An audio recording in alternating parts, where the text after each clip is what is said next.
Hello, and welcome to our discussion on the history of the Philippines.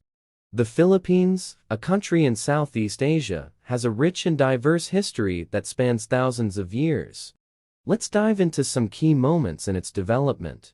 The Philippines was first discovered by Christopher Columbus in 1487. However, it was not until the 16th century that the country began to see significant European colonization. The Spanish Empire ruled the Philippines from 1521 to 1898, during which time the country gained its current name, Philippines. During the Spanish colonial period, the Philippines was a major hub for the slave trade, with millions of Africans being forcibly taken to the islands to work on plantations. The Philippines also experienced significant religious diversity, with numerous Christian missionaries from Europe arriving to spread their beliefs.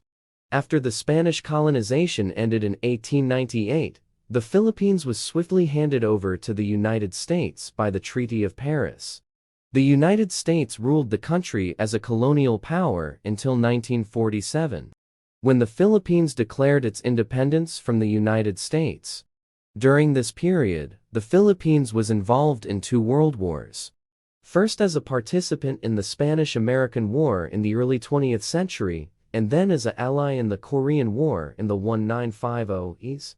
Following its independence, the Philippines experienced a period of civil unrest and military rule, with several presidents taking power through military interventions.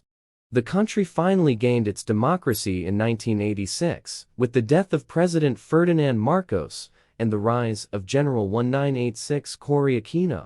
Today, the Philippines is a Southeast Asian country that continues to navigate its complex history, with challenges of modernization and maintaining its cultural heritage.